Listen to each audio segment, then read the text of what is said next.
Thank you for visiting the YouTube channel for bestbiblecommentaries.com. In this video, I'd like to show you one of the most unique commentaries on the book of Revelation available today. Before I do, I'd like to invite you to subscribe to this channel so you can see videos on Bible commentaries, study Bibles, and theology books. And if you appreciate a video, I'd really appreciate it if you would give a thumbs up to it, because that really helps my efforts on YouTube.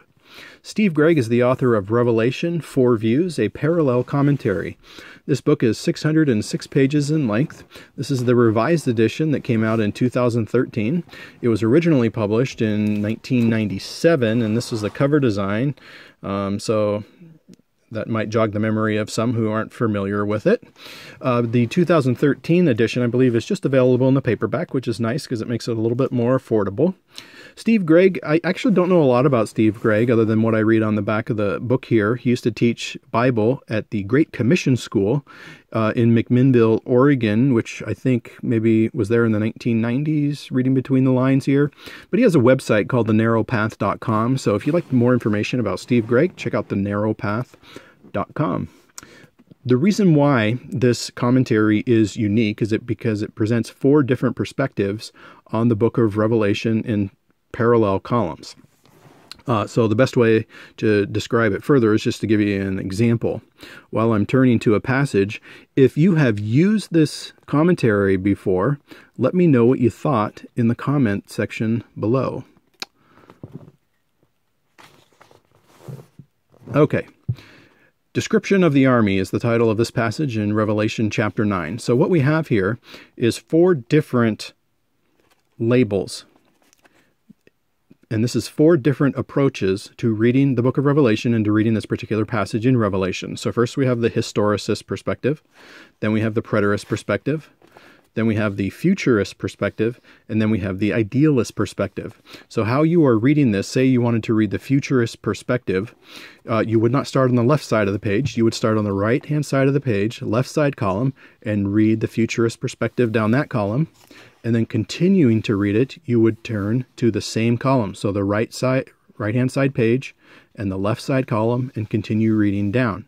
So that's how you would read this column by column, not necessarily page by page. Now, these 4 labels might not be familiar to everyone, so let me just briefly describe what they mean. So first we have the historicist perspective of Revelation, and this is the view that the book of Revelation is kind of a map of Christian history, and that different eras of the church are described within the book of Revelation, including our own.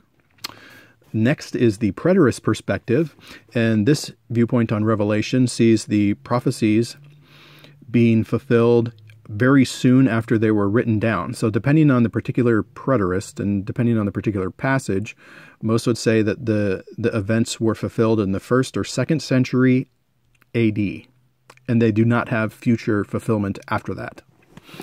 The futurist perspective, which would be, for instance, the well-known premillennial perspective, would fit inside this futurist label, and it sees most of Revelation, generally Revelation chapter 4 through chapter 19, as occurring in the future. Not just future to John, but it's actually still future to us today. And then the 4th column, the 4th label, viewpoint, is called Idealist. Sometimes this perspective is called the spiritual perspective of the book of Revelation. And rather than seeing the events described in Revelation as being fulfilled in one future moment or person, it says that the passages in Revelation describe the principles of evil and righteousness that are applicable to any age. So those are the 4 different perspectives that every passage in Revelation is described under. There is one exception to this, and I'm going to show it to you because it's an important passage in the book of Revelation. When I'm not familiar with a commentary or an author on the book of Revelation and I want to know what they mean, kind of a quick view of what their approach to the book is, I turn to Revelation chapter 20, because their perspective on the millennium reveals an awful lot about their approach to the entire book.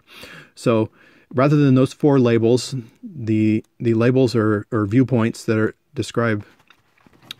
used to describe Revelation 20 verses 1 through 6 are premillennial, amillennial, and postmillennial. And there's not a 4th viewpoint to contrast in this particular section. Greg didn't add a fourth viewpoint. So it's just premillennial, amillennial, and postmillennial. So there are strengths and challenges to this particular approach, this parallel commentary. As I consulted some of the academic reviews, there were different thoughts that that I found shared by more than one author. So one was, how do you pick which perspective to share as, say, the futurist view, because not all futurists agree on a particular passage of Revelation. So how do you pick which resources to use or which authors to use to represent that viewpoint? That's just a challenge. Not to say that Greg did a bad job of it. It's just to say, that's really a challenge, because even though this book is over 600 pages, when you're talking about 4 columns, it's actually not a lot of room to work with to describe a whole viewpoint on a particular passage in Revelation. Another challenge is just synthesizing the amount of information that there is. There's a lot of books on the preterist perspective of the book of Revelation. So which ones do you use to distill the information and that perspective for this commentary? So those are just some of the challenges. The benefits would be that readers get an overview. I think that's the best word to describe this commentary, is it provides overviews of 4 different perspectives on the book of Revelation. That's really the purpose for it. So if you want to do a deep dive, say, into the idealist approach to Revelation, you should probably just pick a commentary on the book of Revelation that describes the idealist, comes from an idealist approach. But if you just generally interested in an overview how these different views approach the book of Revelation, this would be a very helpful tool to have in your library. By the way, I recently updated my best Revelation commentaries page on my website. I'm going to put a link to it down below. And for the top 10 commentaries on Revelation, I have added academic reviews for each of them, so you can get a sense of what reviews I'm looking at in order to rank them as I have. So please check that out through the link below. So a couple of reviews for this volume. One comes from the Presbyterian. The author says, "The book succeeds admirably in its purpose. It is a wise purchase for anyone who plans to teach or preach through Revelation and wants to know how each school would interpret the text." So, succeeds admirably. That's a great review. Second review comes from the Master's Seminary Journal. "The work has the advantage of giving a quick comparison of views on specific sets of verses." Let me just pause right there, because that's how I would say, that's how the reviews I consulted, that's a good description, a quick comparison of views. That's the point of this particular tool. So the work has the advantage of giving a quick comparison on specific sets of verses. At times it is clear and fair. At times it does not provide for a given view the best evidence available. So that's what I was saying. One of the challenges with this approach is, how do you pick which resources, which authors, which books to represent a particular view? And in this reviewer's opinion from the Master's Seminary Journal, he's saying maybe on some passages there could have been better resources used. The reviewer continues and says ultimately that the commentary can benefit teachers, pastors, students, and lay people, but there are challenges that exist in this approach.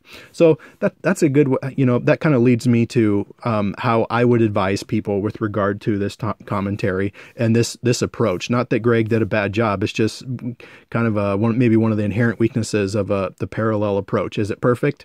Nope. Is it helpful? I think a lot of people would say yes. So perfect, no. Helpful, yes.